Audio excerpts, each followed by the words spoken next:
నమస్తే నిశాల్ని welcome to special drive. Tamil Nadu ఎన్నికల వేళ రసవత్తర రాజకీయం నడుస్తుంది. దళపతి జపం చేస్తున్నాయి జాతీయ పార్టీలు. విజయ్ని నయానో భయానో మెప్పించే ప్రయత్నం చేస్తున్నాయి. ఒకవైపు సిబిఐ కేసు బూచిగా చూపుతున్నారు బీజేపీ లీడర్లు, మరోవైపు ఎక్కువ సీట్లు ఆఫర్ చేస్తున్నారు కాంగ్రెస్ నేతలు. టీవీకేతో చిన్న పార్టీలు జతకట్టకుండా ఢిల్లీ పాలిటిక్స్ నడుస్తున్నాయి. అయితే కింగ్ లేదంటే కింగ్ మేకర్ పాత్రలో దళపతి విజయ్ ఉండబోతున్నారనే చర్చ జోరుగా నడుస్తుంది.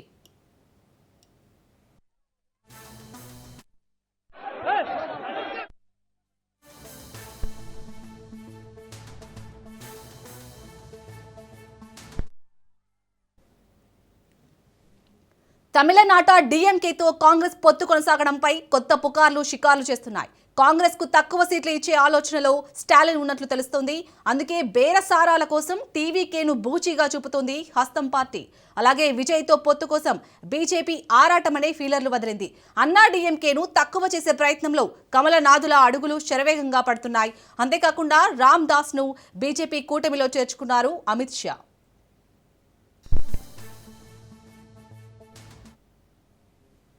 కొద్ది రోజులుగా జోసెఫ్ విజయ్ చంద్రశేఖర్ చుట్టూ తంబీలా రాజకీయం నడుస్తుంది. తమిళనాడులో నాయకత్వ శూన్యత మాత్రమే కాదు, ఓటు వాటా శూన్యత కూడా ఉంది. డిఎంకే ఏఐఏడీఎంకేలకు మించి 40% వినియోగించబడని ఓట్ల వాటా ఉంది. వారు బహుళ చిన్న పార్టీలతో పొత్తు పెట్టుకున్నప్పటికీ ఓటర్లను సహజంగా ఆకర్షించలేకపోతున్నారు. దీంతో అందరికీ ఆశాకిరణంలా కనిపిస్తున్నారు విజయ్. 2026లో జరిగే రాష్ట్ర అసెంబ్లీ ఎన్నికల్లో ఆయన పోటీ చేయనున్నారు.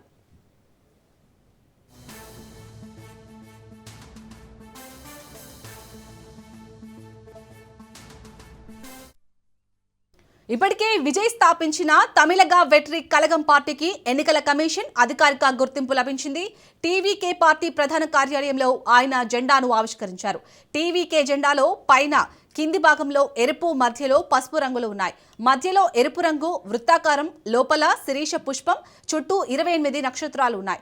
వాటిలో 5 నీలం, మిగతావి పచ్చ రంగులో ఉన్నాయి. శిరీష పుష్పానికి 2 వైపులా గింగీకరించే ఏనుగు రూపాలు ఉన్నాయి. ఇప్పటివరకు మన కోసం మనం శ్రమించాం, ఇకపై తమిళనాడు తమిళుల ఉన్నతి కోసం సమిష్టిగా శ్రమిద్దామని పిలుపునిచ్చారు Vijay.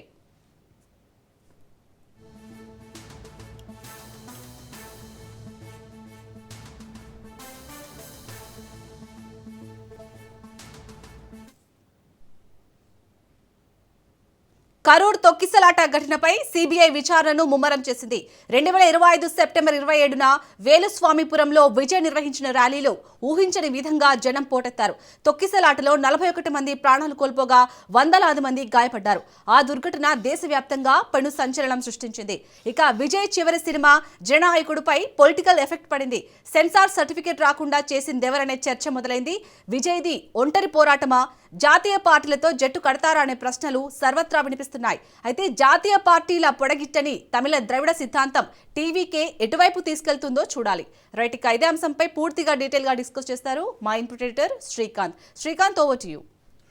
Shalini, good morning. So Tamil Nadu రాజకీయాలు చాలా హాట్గా నడుస్తున్నాయి. ఇందాక మీరు చెప్పినట్టు జననాయకన్ సినిమాకు సంబంధించి సెన్సార్ బోర్డు ఆపింది అంటే కొన్ని అభ్యంతరకరంగా వ్యాఖ్యలు ఈ సినిమాలో అని చెప్పేసి, బట్ ఇప్పుడే ఇందాకే ఆ సినిమాకు కూడా గ్రీన్ సిగ్నల్ రావడం జరిగింది.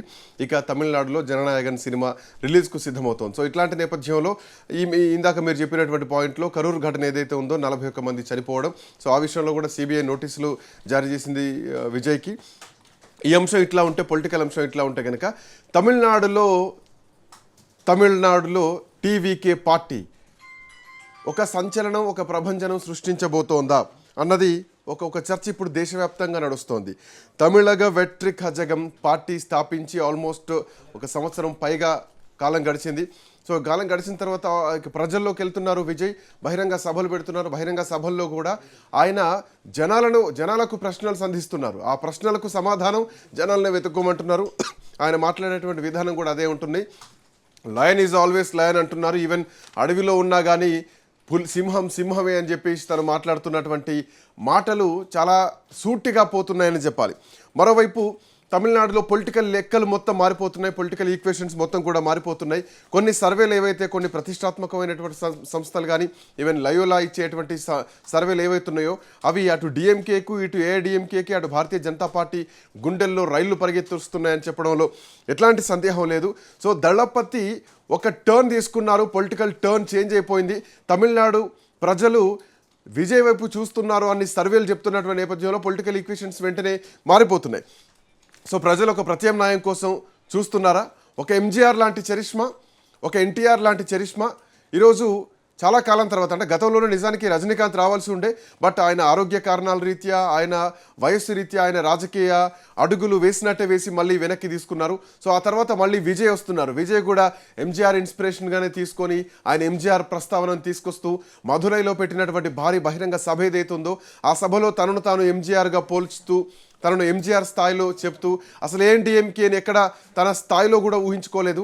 ఎంజీఆర్ తర్వాత అట్లాంటి స్థాయి, అట్లాంటి చరిష్మా ఉన్నటువంటి నాయకుడు విజయకాంత్, తర్వాత అట్లాంటి చరిష్మా ఉన్నటువంటి నాయకుడు విజయ్ అని ఆయన చెప్తున్నటువంటి మాటలు మాత్రం జనంలోకి చాలా సూటిగా వెళ్తున్నాయి. మాట్లాడదాం. అంతే సత్యం గారు కూడా మనతో పాటు జాయిన్ అయ్యారు. సత్యం గారు నమస్తే. నమస్తే అండి సార్, తమిళనాడులో రాజకీయ ముఖ చిత్రం మారబోతోందా? ఎట్లాంటి పరిస్థితులు ఉండబోతున్నాయి? ప్రజలు ప్రత్యామ్నాయం కోరుకుంటున్నట్టుగా తెలుస్తుంది. ఆయన పోటీ కూడా గతంలో మనం చూసాము. మధురైలో విజయ్ మాట్లాడినప్పుడు మోడీని ఉద్దేశించి మాట్లాడిన విధానం కానీ, లేదంటే స్టాలిన్ అంకుల్ అని చెప్పేసి అంకుల్ని ఉద్దేశించి మాట్లాడినటువంటి విధానం కానీ మనం చూస్తున్నాం. ఆయన పోటీ కేవలం స్టాలిన్కి టీవీకేకి మధ్యలో, స్టాలిన్ వర్సెస్ విజయ్ లాగానే ఈ పోటీ ఉండబోతోందని చెప్పడం జరిగింది. సో ఎట్లాంటి పరిస్థితులను ఎక్స్పెక్ట్ చేయొచ్చు సార్ తమిళనాడులో? సంస్థాగతంగా డిఎంకే, కాంగ్రెస్ రెండు కమ్యూనిస్ట్ పార్టీల ఫ్రంట్ సంస్థాపూర్వకంగా గట్టిగా ఉంది. అవును. ఇదే సందర్భంలో ఏఐడిఎంకే పళనిస్వామి ఆధ్వర్యంలో కూడా వాళ్ళ పార్టీ కూడా స్ట్రాంగ్ ఉంది. సరే, ఏదో చీలిపోయినటువంటి వర్గం కొంత ఉన్నప్పటికీ ఇవాళ బీజేపీ ఇక్కడ పవన్ కళ్యాణ్, చంద్రబాబు నాయుడుని ఎట్లా మేనేజ్ చేసే అధికారంలో ఉందో ఆంధ్రప్రదేశ్లో, అట్లాగే తమిళనాడులో పార్ట్నర్స్ ఎవరైనా తన మాటినే ప్రభుత్వం రావాలి, కాంగ్రెస్ మాటినే ప్రభుత్వం పోవాలి. ఇది దాని వ్యూహం, బీజేపీ వ్యూహం.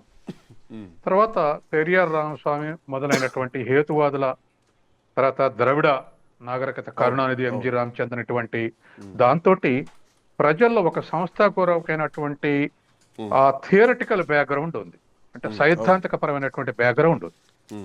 దాంతో ఇన్నాళ్ళ సంధి బీజేపీకి ఇండివిజువల్గా స్టాండ్ దొరకలేదు.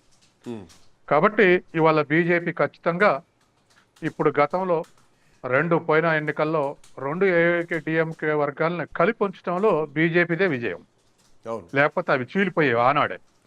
కానీ కలిపుంచి ప్రయత్నం చేస్తే కూడా సాధ్యం కాలేదు. ఇప్పుడు సహజంగానే ఏఐడిఎంకే లీడర్లు పాతపడ్డారు. తర్వాత రెండు వర్గాల వల్ల కొంత డైల్యూషన్ వచ్చింది. తర్వాత బీజేపీ ఇంత ఊహించలేకపోయిందా? ఎందుకంటే సర్వేలో వస్తున్నటువంటి ఈ రిజల్ట్స్ చూస్తుంటే బీజేపీ ఆలోచన ఏమైనా మార్చుకునేటువంటి అవకాశం ఉంటుందా? ఎందుకంటే ప్రజలంతా కూడా విజయ్ వైపు చూస్తున్నారు అన్నది క్లారిటీ వస్తుంది. ఇక్కడ పాయింట్ ఏంటంటే డిఎంకే, ఇందాక మీరు అన్నట్టు డిఎంకే, కాంగ్రెస్ స్ట్రాంగ్గా ఉన్నారు. అటు ఏఐడిఎంకే బీజేపీతో పొత్తులో ఉంది. పళనిస్వామి అమిత్ షాని కలిసినటువంటి సందర్భంలో అక్కడ అన్నామలైని తొలగించారు అధ్యక్ష పదవి నుంచి.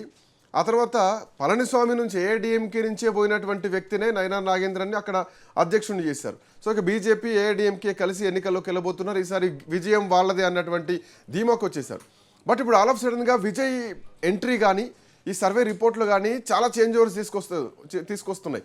ఎందుకు ఈ పాయింట్ మాట్లాడాల్సి వస్తుందంటే, లయోలా కాలేజ్ స్టూడెంట్స్ ఎప్పుడైనా కానీ వాళ్ళు చేసేటువంటి సర్వేలు ఆల్మోస్ట్ గవర్నమెంట్లో ఏది రాబోతోందో అదే వాళ్ళు సర్వే రిజల్ట్స్ ఉంటాయి. సో ఇప్పుడు విజయ్ విషయంలో వాళ్ళ సర్వే కూడా చాలా ఇంటెలెక్చువల్ సర్వే చేశారు. ఆ సర్వేలో కూడా దళపతి విజయ్ కింగ్ మేకర్ కాబోతున్నారు and he may be a chief minister of Tamil Nadu, అయినా ఆశ్చర్యం లేదన్నది వచ్చింది. సో ఈ రిజల్ట్స్ తర్వాత బీజేపీ ఏమైనా మార్చుకుంటుందా వే ఆఫ్ ఆలోచన విధానాన్ని? బీజేపీతో గెలిస్తే తమిళనాడులో టీవీకేకు ఎరోజన్ వస్తుంది అనుకుంటే కలవడు విజయ్. ఎందుకంటే తన పార్టీ సస్టైనబిలిటీ చాలా ఇంపార్టెంట్. కాబట్టి సహజంగానే గత 20 ఏళ్లుగా యాంటీ బీజేపీ స్టాండ్ తోటి తమిళ రాజకీయాలు నడుస్తున్నాయి. అయినప్పటికీ ఏఐడిఎంకే ధైర్యం చేసి పొత్తు పెట్టుకున్న సక్సెస్ కాలేదు. కాబట్టి ఆ ఎక్స్పీరియన్స్ తోటి బీజేపీని కాదని టీవీకే పళనిస్వామి ఏకమై ఒకళ్ళు ముఖ్యమంత్రి ఒకళ్ళు ఉప ముఖ్యమంత్రి అని చెప్పేసి స్ట్రగుల్ దిగితే డిఎంకే ఫ్రంట్ కు పోటీనిచ్చే అవకాశం ఉంది. అట్లా కాదు, బీజేపీనే పళనిస్వామిని టీవీకి ఏకం చేసి ఎవరో ఒకళ్ళు ముఖ్యమంత్రి యాక్సెప్టెన్స్ తీసుకొని 3-1 అయితే అప్పుడు కూడా డి అంటే డి అనేటువంటి స్థాయిలో ఎన్నికలు జరిగే అవకాశం ఉంది. బట్ విజయ్ ఇప్పుడు స్టేట్మెంట్స్ చాలా ఒక్క డిఫరెంట్. మాట ఇప్పుడు లైలా కాలేజ్ స్టూడెంట్ చెప్పింది కూడా మన విజయ్ని ముఖ్యమంత్రి అని చెప్పలే, కింగ్ మేకర్ అని చెప్పింది. కాబట్టి పళనిస్వామిని ముఖ్యమంత్రి చేసి ఇప్పుడు మన పవన్ కళ్యాణ్ లెక్క టీవీకే ఉప ముఖ్యమంత్రితో చదువుకోవాల్సి వస్తుందా, లేదా ఎన్నికలు దగ్గర పడుతుంటే టీవీకి ఇమేజ్ పెరిగితే అప్పుడు పళనిస్వామి టీవీకి సపోర్ట్ చేసి వెనక తగ్గాల్సి వస్తుంది అనేది, ఇవన్నీ కూడా పొలిటికల్ కాంపోజిషన్ లో మార్పులు జరిగే అవకాశం ఉంది. ఎలక్షన్ దగ్గర పడతా ఉంటే ఈ తర్వాత రెండోది డిఎంకే కూడా ఇవాళ వెల్ఫేర్ యాక్టివిటీస్ స్టార్ట్ చేసింది, కొన్ని ఉచితాలు కూడా స్టార్ట్ చేసింది. కాబట్టి స్టాలిన్ కూడా అంత తేలికగా వదులుకునే స్థితిలో లేడు. అందుకని తర్వాత రెండోది ఎక్కడ కూడా స్టాలిన్ అధికారంలోకి వచ్చినాక జయలలితలు అవమానించే పని ఒక్కడు కూడా చేయలేదు. అందరూ స్టాలిన్ మెచ్చుకున్నారు. ఎందుకంటే జయలలిత చనిపోయిన తర్వాత ఆవిడ ప్రోగ్రామ్స్ కూడా నడుస్తాయి, అదే పేరున నడుస్తాయి అని చెప్పేసి అనౌన్స్ చేశారు. అందరూ కూడా తమిళనాడులో వాళ్ళందరూ కూడా మెచ్చుకున్నారు. Wise decision. సాధారణంగా ఒక ప్రభుత్వం పెట్టినటువంటి పేర్లు మార్చి ఇంకో ప్రభుత్వం అమలు చేస్తుంది, కానీ అలాంటి అవసరం లేదని చెప్పేసి అవే పథకాలు అమలు జరుపుతూ ఆమెను రెస్పెక్ట్ ఇస్తూ వస్తున్నాడు. కాబట్టి ఇవాళ ఉన్నటువంటి పరిస్థితుల్లో ఇంకా డిఎంకేని ఓడించేంత వ్యతిరేకత తమిళనాడులో ఏర్పడలేదు, ఏ సర్వే కూడా చెప్పలేదు. కానీ ఈ పొలిటికల్ కాంపోజిషన్ లో పళనిస్వామి, టీవీకే, తర్వాత బీజేపీ ఏం చేస్తారనేది చూడాల్సిన అవసరం ఉంది. బీజేపీ మాత్రం అవకాశాన్ని వదులుకోదు. విజయ్ యాక్సెప్ట్ చేస్తారు, ఎందుకంటే ఐడియాలజికల్లీ బీజేపీని వ్యతిరేకిస్తారు, పొలిటికల్ గా స్టాలిన్ వ్యతిరేకిస్తారు. మరి టీవీకే ఎట్లాంటి వ్యూహంతో వెళ్తారు? సో ఈ కూటమి ఎట్లా కలుస్తుంది?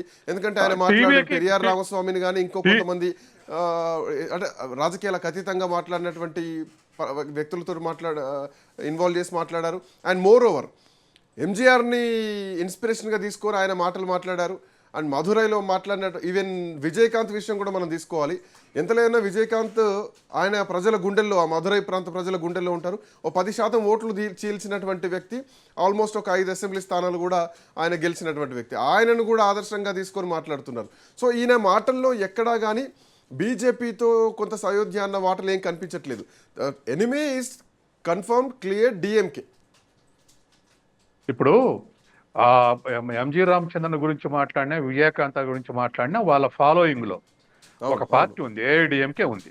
అయినప్పటికీ ఎంజి రామచంద్రన్ అభిమానులు, తర్వాత విజయకాంత్ అభిమానులు విజయ్ని అభిమానించుకోవడానికి కావాల్సినటువంటి ప్రాతిపదికన విజయ్ మాట్లాడుతున్నాడు.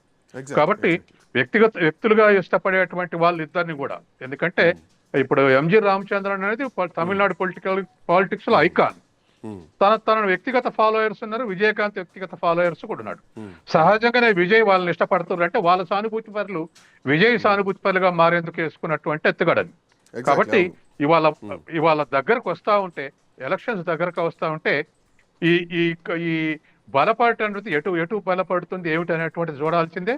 ఇవాళ బీజేపీ కూడా సిబిఐ కేసు కానీ లేకపోతే ఇతర కానీ ఏవి కూడా అంత తేలికగా వదిలిపెట్టదు. ఎందుకంటే కేసు పెట్టాలని కాదు, కానీ కన్విన్స్ చేయడానికి ప్రయత్నం చేసేటువంటి అవకాశం ఉంది. మనం ఇవాళ బెంగాల్ చూసాం కదా, వ్యూహకర్త యొక్క ఆఫీసును కూడా ఈడి దాడి చేసి ఆక్యుపై చేసింది. కాబట్టి తమిళనాడులో కూడా అదే స్టాండ్ లో ఉంటుంది బీజేపీ. కాబట్టి వీళ్ళని మళ్ళీ ఏఐడిఎంకేని ఒత్తిడి తీసుకొచ్చి ముఖ్యంగా పళనిస్వామిని టీవీకేని కలిపి ఈ మాటలు ఇప్పుడు మీరు అన్నారు వాళ్ళ ఫాలోయింగ్ లో మాట్లాడుతున్నారు అంటే ఏడిఎంకే ఓట్ అనేది విజయ్కే రావాలి అన్నదే ఆయన సిద్ధాంతం కనిపిస్తోంది. ఏడిఎంకే ప్రస్తావన తీసుకురావట్లేదు, బట్ ఏడిఎంకే ఓటు బ్యాంక్ మొత్తం కూడా విజయ్కే అన్నది ఆయన తీసుకెళ్తున్నటువంటి విషయం. ఎక్కడ తన మాటల్లో ఏడిఎంకే విషయం తీసుకురావట్లా. ఒకటండి, 2 పాసిబిలిటీస్ ఉన్నాయి. ఒకటి ఎంజి రామచంద్రన్ గురించి, విజయకాంత్ గురించి మాట్లాడితే ఒక 10% వ్యక్తిగత అభిమానులు, ఓటర్లు విజయ్ అభిమానులు ఉంటే ఇంకా విజయ్ పార్టీలో అప్సర్జ్ వస్తుంది. రెండో వైపు పళనిస్వామి పార్టీలో వెనకాల ఉన్న ఓటర్లో ఎరోజన్ రావాలి. ఎందుకంటే ఇవాళ బీఆర్ఎస్ 0 అయిన తర్వాతనే మిగతా పార్టీలు ఎరైజ్ అయినాయి. కాబట్టి ఇప్పుడున్నటువంటి పరిస్థితుల్లో డిఎంకే అధికారంలో ఉన్నటువంటి ఫ్రంట్ స్ట్రాంగ్ ఉన్నది కాబట్టి 4 పార్టీల ఫ్రంట్. కాబట్టి 4 పార్టీల ఫ్రంట్ నుంచి తీవ్రమైన వ్యతిరేకత తప్ప అటు నుంచి షిఫ్ట్ కాకుండా ఇటు నుంచి షిఫ్ట్ కావటం తేలిక ఓటింగ్. ఎందుకంటే వీళ్ళందరూ కూడా ఇంటాక్ట్ లేరు. పళనిస్వామి ఇంకొక ఆయన చీలిపోవటం వల్ల కొంత వీక్ అయ్యాడు. 2 వర్గాలు కావటంలో 2 వీక్ అయినాయి. బీజేపీకి ఇంకా స్టాన్స్ దొరకలేదు. టీవీకేకి ఇంకా సంస్థగా ఇప్పుడు పవన్ కళ్యాణ్కి ఎట్లా వచ్చిరో జనం అట్లా విజయ్కి వస్తున్నారు. చిరంజీవికి ఎట్లా వచ్చిరో అట్లా వస్తున్నారు. కానీ సంస్థాపరమైనటువంటి నిర్మాణం ఇంకేర్పడలే. కేవలం విజయ్ బట్ అక్కడ రాజకీయాలు కంప్లీట్లీ డిఫరెంట్ గా ఉంటాయి. అంటే మనం పవన్ కళ్యాణ్ తెలుగు నేటివిటీ, ఇక్కడ ఉన్నటువంటి కుల రాజకీయాలు కానీ, అక్కడ ఉన్నటువంటి అభిమాన రాజకీయాలు కానీ సంథింగ్ డిఫరెంట్. ఎందుకంటే ఎంజీఆర్ విషయంలో మనం చూసాం, జయలలిత విషయంలో చూసాం, విజయకాంత్ విషయంలో చూసాం. సో రేపు విజయ్ విషయంలో కూడా మేబీ అది రిపీట్ అయ్యే అవకాశం లేదా? అంటే అబ్సల్యూట్ గా, అంటే ఇప్పుడు ఎన్టీ రామారావు లాగా అబ్సల్యూట్ గా ప్రజల కాన్ఫిడెన్స్ ఉంటే ఆ రిజల్ట్ వచ్చే అవకాశం. అట్లా కాకుండా రిలేటివ్ స్ట్రెంత్ ఉన్నది అనుకుంటే ప్రజలు అంత తేలిగ్గా షిఫ్ట్ గారు. కాబట్టి ఖచ్చితంగా బీజేపీ ఖచ్చితంగా పళనిస్వామి మీద, టీవీకే మీద ఒత్తిడి తెచ్చి ఇద్దరిని ఒకటి చేసి తను కూడా తన పాత్ర ఎంపీ సీట్లు ఎక్కువ తీసుకొని ఎమ్మెల్యే సీట్లు వాళ్ళిద్దరికి ఎక్కువ ఇచ్చి సెంట్రల్ గవర్నమెంట్ నుంచి మీకు సపోర్ట్ ఉంటుందని చెప్పేసి ఎక్కువ వాళ్ళని ఐక్యం చేసేటువంటి ప్రయత్నమే బీజేపీ చేస్తుంది. ఒకవేళ పళనిస్వామిని వదిలేసి కేవలం విజయ్ తోట పొత్తు పెట్టుకుంటే మళ్ళీ 2 ఏఐడిఎంకేలు ఆల్టర్నేటివ్ గా ఓట్లు చీల్చే అవకాశం ఉంది. కాబట్టి ఫస్ట్ ప్రియారిటీ చీలిక నివారించడానికి ఫస్ట్ ప్రియారిటీ ఇస్తుంది బీజేపీ. ఇంకో పాయింట్ ఏంటంటే ఇప్పుడు తమిళనాడు అంటేనే ఒక ద్రవిడ ఉద్యమం మనకు గుర్తొస్తూ ఉంటుంది. అక్కడ మోర్ ఓవర్ బీసీ పాపులేషన్ ఎక్కువగా ఉంటుంది. సింపుల్ చెప్పాలంటే ఒక తమిళ ఫ్లేవర్ కనిపిస్తూ ఉంటుంది. సో అట్లాంటి ఫ్లేవర్ని డిఎంకే ఆర్ ఎల్స్ ఏఐడిఎంకే, అన్నా డిఎంకే, ఈ రెండింటి మధ్యలోనే రాజకీయాలు చూసాం. టీవీకే కూడా అదే సెంటిమెంట్, అదే ప్రజల్లోకి చొచ్చుకెళ్ళేటువంటి నేపథ్యం ఉన్నటువంటి పార్టీయే. ఈవెన్ విజయ్ వ్యవహార శైలి కూడా అట్లాగే ఉంటుంది. బట్ బీజేపీ లాంటి ఒక, భారతీయ జనతా పార్టీ లాంటి ఒక పార్టీ వస్తే ఆ తమిళ ఫ్లేవర్ అనేది కూడా పోతుంది. సో ఆ తమిళ ఫ్లేవర్ పోవద్దు అంటే బీజేపీ రావద్దు. సో అందుకే టీవీకే ఆల్టర్నేట్ అన్నది ఒకటి క్రియేట్ జరుగుతుంది అన్నది నాకు అనిపిస్తుంది. నేను చెప్పేది కూడా అదే. బీజేపీ గురించి మాట్లాడకపోవటం, బీజేపీ తోటి చర్చించకపోవటం, బీజేపీ తోటి ఎక్కడ కార్డియల్గా ఉన్నట్లుగా అనిపించకపోవటం, ఇవన్నీ కూడా విజయ్ అది గమనించి ఆ పని చేస్తున్నాడు. తర్వాత రెండోది, సహజంగానే తమిళ రాజకీయాల్లో పెరియార్ రామస్వామి, ఎంజి రామచంద్రన్ గురించి మాట్లాడాడంటే ఖచ్చితంగా ఇది ఒక ఇండికేషన్ బీజేపీ రాజకీయాలకు దూరంగా ఉండబోతున్నాడు అనేది. తర్వాత మూడోది, ముందు తన చుట్టూ ప్రజలు ర్యాలీ కావాలంటే బీజేపీ గురించి మాట్లాడకూడదు. కాబట్టి వాళ్ళ బీజేపీ గురించి మాట్లాడతాయి. ర్యాలీ అయినాక ఆల్టర్నేటివ్ ఎమర్జ్ అయింది, ఇక నేను గెలుస్తాను అనుకున్నప్పుడు అప్పుడు ఏం చేస్తాడు అనేది మనం అప్పటికి ఆలోచించాల్సిందే. బీజేపీని తోటి సెంట్రల్ గవర్నమెంట్ సహకారం తీసుకొని చంద్రబాబు నాయుడు లాగా అధికారంలో రావచ్చు అనుకుంటాడా, లేకపోతే తనకు కూడా సెంట్రల్లో బ్యాకింగ్ ఉంది అది ప్లస్ అయింది అనుకుంటాడా, లేకపోతే దగ్గరకు వస్తే మొత్తం పోతుంది అనుకుంటే ఇండిపెండెంట్ గా వ్యవహరిస్తాడు అనేది మనం వేచి చూడాల్సిందే. కానీ ఒకటైతే నిజం, తమిళ ఫ్లవర్ ని లేదా మన అన్నాదురై లేదా రామచంద్రన్ ఇటువంటి యొక్క వారసత్వ రాజకీయాలను ఓన్ చేసుకోవడానికి మాత్రం విశ్వ ప్రయత్నం చేస్తున్నాడు. ఎగ్జాక్ట్లీ, అవును. అంటే ఆ సెంటిమెంట్ తో ముందుకెళ్తున్నాడు. మోరోవర్ ఈయన మాటల్లో కూడా ఎన్ని నియోజకవర్గాలు ఉన్నాయో అన్ని, ఈవెన్ మధురై అయితే మధురై, లేదంటే ఆ తమిళనాడులో ఉన్నటువంటి మిగతా నియోజకవర్గాలు ఏవైతే ఉన్నాయో ప్రతి నియోజకవర్గంలో విజయ్ నిల్చుంటున్నాడు. అంటే ఏ అభ్యర్థి నిల్చున్నా విజయ్ ఫేస్ చూసి ఓటేయండి. గతంలో మనం చూసాం పార్లమెంట్ ఎన్నికల టైంలో మోడీ ఫేస్ చూపించే ఎన్నికలకు పోయారు. సో తమిళనాడులో అట్లాంటి స్ట్రాటజీ ఒకటి నడుస్తుంది. ఏ అభ్యర్థి నిల్చున్నా విజయ్ మోహన్ చూసి ఓటేయండి. ఇదివరకు లాగా వాళ్ళలాగా వీళ్ళలాగా వచ్చిపోయేవాడిని కాదు, ఓట్లు చీల్చేవాడిని కాదు, ఖచ్చితంగా వస్తానని చెప్పేసి కాన్ఫిడెంట్గా చెప్పాడు. ప్రతి నియోజకవర్గంలో అభ్యర్థి నిలబెడతాను, నేనే నిల్చున్నా అని చెప్పేసి ఓటేయండి అన్నారు. అంటే అంతటి చరిష్మా, అంతటి ఓటు బ్యాంకు కొల్లగొట్టేటువంటి స్థాయిలో విజయ్ ఉన్నాడా? ఇప్పుడు లేడు, ప్రస్తుతానికి లేడు. కానీ ఒకటి అదేమిటికి, ఆ స్ట్రాటజీ ఏమిటికంటే ఈయన పొత్తు పెట్టుకుంటే సగం సీట్లు మనకు దొరకవు అనేటువంటిది కాకుండా ప్రతి నియోజకవర్గం కూడా ఎమ్మెల్యే పోటీ చేసేటువంటి అభ్యర్థిని ఎలివేట్ చేయడానికి ఆ మాట అంటుండు.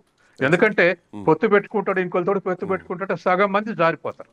కాబట్టి ఇవాళ అన్ని నియోజకవర్గాలు నేనే నిలబడతా, అన్ని నియోజకవర్గాల్లో పోటీ చేస్తుంటే దాని అర్థం ఏమిటి? ప్రతి నియోజకవర్గంలో ఎమ్మెల్యేకు పోటీ చేసేటువంటి శక్తి ఉన్నటువంటి 4-5 ఎలివేట్ అయ్యేటువంటి అవకాశం ఉంది. అలా ఎలివేట్ అయిన తర్వాత ఆ 4-5 కూడా టీవీకి కోసం పనిచేసేటువంటి అవకాశం ఉంది. అలా పనిచేసిన తర్వాత అప్పుడు ఎవరికైనా మిగతా 4 కూర్చోబెట్టి 5వ వారిని యాక్సెప్టెన్స్ తీసుకొని పోటీ చేయించే అవకాశం ఉంది. కాబట్టి ముందు నియోజకవర్గ స్థాయిలో ఒక 60 మంది ఎలివేట్ అయ్యి ఒక నిర్మాణం ఏర్పడాలంటే ఆ మాట అనక తప్పదు. ఎందుకంటే ఇప్పుడు అప్పుడు కూడా గతంలో చిరంజీవి ఎక్స్పీరియన్స్ మనకుంది. ఏమిటంటే ప్రతి నియోజకవర్గం నుంచి పోలు చేస్తే నువ్వు ప్రచారం చూసుకో, నువ్వు పార్టీ నిర్మాణం చూసుకొని చెప్పారు. అట్లా నియోజకవర్గానికి 4 చెప్పారు. 4 నాతోటి అన్నవాళ్ళు ఉన్నారు కొన్ని నియోజకవర్గాల నుంచి. ఎవరికాలే మమ్మల్ని చూసుకోమనరని. అంటే దాని అర్థం ఏమిటి? 5-6 యాక్టివ్ అయితే నియోజకవర్గ వ్యాప్తంగా తిరుగుతారు. అందులో కూర్చోబెట్టి ఫైనల్ గా ఎవరో ఒకరికి ఇవ్వచ్చు. కాబట్టి ముందు నా నియోజకవర్గ స్థాయి నాయకత్వాన్ని ఎలివేట్ చేసుకోవటానికి అది అన్ని చోట్ల నడుస్తుంది. విజయ్ కూడా అదే నడుపుతున్నాడు. అంటే ఇప్పుడు సార్ ఎంజీఆర్ తర్వాత జయలలిత తర్వాత మళ్ళీ ఆ స్థాయిలో ఆ పార్టీ నాయకత్వం పనిచేస్తుందా అంటే పెద్దగా అనిపించట్లేదు. సరే పళనిస్వామి ఉన్నారా అంటే పళనిస్వామి అంత దూకుడుగా అంత ఎమోషనల్గా తీసుకెళ్తారా అంటే కనిపించట్లేదు. సో ఆ తర్వాత పళనిస్వామిని కట్ చేసి ఎంజీఆర్ తర్వాత జయలలిత తర్వాత ఆ ఫ్యాన్ బేస్ కానీ ఆ ఓటు బ్యాంక్ కానీ టీవీకేకే రావాలి. సో వాళ్ళ స్థానంలో నేనే ఉంటాను, ఇక నుంచి కంటిన్యూషన్ నాదే అన్నటువంటి కోణం కూడా ఒకటి కనిపిస్తోందా ఈ ఎపిసోడ్లో? ఆ ప్రమాదం కూడా ఉంది. ఎందుకంటే ఇవాళ ఆ ఏఐడిఎంకే 2 వర్గాలుగా చీలిపోయిన తర్వాత చాలా డిస్కరేజింగ్ సిచ్యువేషన్ లో ఉన్నారు.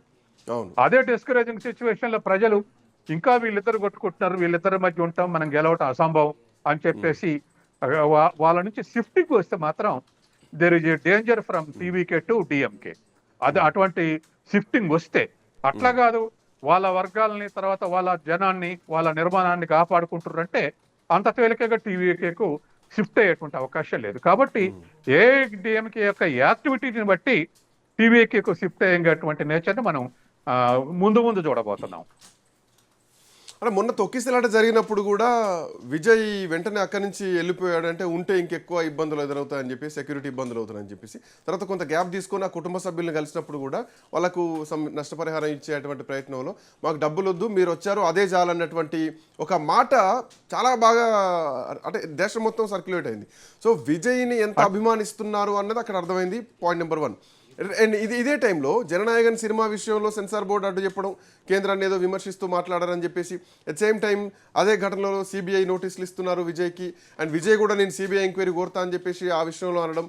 సో ఇది విజయ్ని ఇబ్బంది పెడితే విజయ్కే ప్లస్ అవుతుంది తప్ప ఇది మిగతా వాళ్ళకే మైనస్ అవుతుంది. సో రేపు పొద్దున బీజేపీతో ఒకవేళ పొత్తు కుదరాలంటే విజయ్ని ఇబ్బంది పెడితే విజయ్కే గ్రాఫ్ పెరుగుతుందే తప్ప ఇది బీజేపీకి నష్టమయ్యేటువంటి విషయమే కదా. ఈ కోణంలో బీజేపీ వే ఆఫ్ యాక్టివిటీ ఎట్లా ఉండొచ్చు? ఆ మేరకు తిప్పల బెటర్. ఎందుకంటే తెలంగాణ ఆంధ్రప్రదేశ్ ఎక్స్పీరియన్స్ ఉంది. రేవంత్ రెడ్డి గల్లా పెట్టి లోపటేస్తే జనం వ్యతిరేకించారు, రేవంత్ రెడ్డి గెలిపించారు. చంద్రబాబు నాయుడు అరెస్ట్ చేస్తే పెద్ద మనిషిని తీసుకుపోయి అందులో పెడతారని జనం వ్యతిరేకించారు. కాబట్టి విజయ్ని కూడా జనానికి తెలిసే విధమైనటువంటి నిర్బంధం దేనికి గురి చేసినా విజయ్కే ప్లస్ అవుతుంది. కాకపోతే గతంలో జయలలిత విషయంలో కూడా అసెంబ్లీలో ఆమెను గుంజు ఖర్చు తీసుకొచ్చినటువంటి టైంలో కూడా ఆమెకే మైలేజ్ వచ్చింది. తర్వాత మళ్ళీ అసెంబ్లీలోకి వచ్చింది. ప్రజలు సహించరు, ఎందుకంటే పెద్ద మనుషులను అవమానిస్తే సహించరు. కాబట్టి పెద్ద మనుషులను అవమానించినా లేకపోతే అబ్రఫ్ట్ గా దాడి చేసినా ప్రజలు సహించరు. సహజంగానే మనం మొదటి చూస్తున్నాం, గతంలో చాలా మంది కమ్యూనిస్ట్ నాయకుల్ని జైల్లో పెడితే జైల్లో నుంచి గెలిచారు. ఫెర్నాండెజ్ కూడా జైలు నుంచి గెలిచారు. కాబట్టి ప్రజలు ఎప్పుడు కూడా ఇది అన్యాయం అనుకుంటే ఖచ్చితంగా తేలికగా షిఫ్ట్ అవుతారు. అందుకని విజయ్ని ప్రత్యక్షంగా తిప్పలు పెట్టే స్థితికి బీజేపీ చేయకపోవచ్చు. కాబట్టి మానసికంగానే ఒత్తిడి తీసుకొచ్చి ఏదో ఒక పొత్తుకు, అది పళనిస్వామితో పొత్తు పెట్టుకుంటాడా వాళ్ళతోటి పొత్తు పెట్టుకుంటా అనేది చూస్తాడు. తర్వాత షా మోడీ కూడా గ్రహించే అవకాశం ఉంది. మనం 4 ఫ్రంట్లు ఉంటే తమిళనాడులో ఉపయోగం లేదు, మనం బ్యాక్ ఉండే నడిపేయాలనేటువంటి వ్యూహం కూడా పన్నేటువంటి అవకాశం ఉంది. అంటే ఇప్పుడు ఎమ్మెల్యే ఎలక్షన్లో తక్కువ పోటీ చేసి గెలిచినాక ఎక్కువ ఎంపీ సీట్లు తీసుకోవచ్చు అనేటువంటి వ్యూహం రచించి పళనిస్వామిని టీవీకేని ముందు పెట్టి విజయ్ని ముఖ్యమంత్రి డిక్లేర్ చేసి పళనిస్వామిని మెడలుంచి ఆ విధమైనటువంటి వ్యూహం అమలు జరిపే అవకాశం కూడా ఉంది. ఏదేమైనా ఎలక్షన్ దగ్గర పడేంత వరకు విజయ్ ఒంటరిగానే మైలేజ్ పెంచుకునేటువంటి అవకాశం ఉంది. అది అన్నాదురై లేదా పెరియారు లేదా ఎంజి రామచంద్రన్ ముచ్చట్లు చెప్పి పెంచుకుంటాడా, లేదా డిఐడిఎంకేని వీక్ చేస్తా ఉంటే వాళ్ళు వీక్ అవుతా ఉంటే షిఫ్ట్ అవుతుందా అనేది మనం చూడాలి. చూద్దాం సార్. ఎనీవే థ్యాంక్ యూ సత్యం గారు, థ్యాంక్స్ ఫర్ జాయినింగ్. సో మొత్తానికి Vijay line is clear, Vijay దారి పక్కగా కనిపిస్తోంది. సో వస్తున్నటువంటి సర్వే రిజల్ట్స్ ఏవైతే ఉన్నాయో Vijay will become a king maker అని చెప్పి చెప్తున్నటువంటి సర్వేల్లో ఆ తర్వాత కూడా మారుతాయి, ఎందుకంటే ఇంకా టైం ఉంది, ఈ సంవత్సరం ఎన్నికలు ఉన్నాయి కాబట్టి. సో ఎన్నికల వరకు ఎట్లాంటి పరిణామాలు ఉండబోతున్నాయి, విజయ్ కింగ్ మేకర్ అవుతారా, విజయ్ కింగ్ అవుతారా, ఏఐడిఎంకేతో పొత్తులోకి వెళ్తారా, బీజేపీ వెనుకుండి నడిపిస్తుందా, లేదంటే విజయే ఒంటరిగా సింగిల్గా పోటీ చేస్తారా, డిఎంకేకి ఇక ప్రధాన శత్రువు టీవీకేనా, చూడాలి ఎట్లాంటి పరిణామాలు ఉండబోతున్నాయో. That's all for now. Next updates continue అయితే కీప్ వాచింగ్ రాజ్ న్యూస్.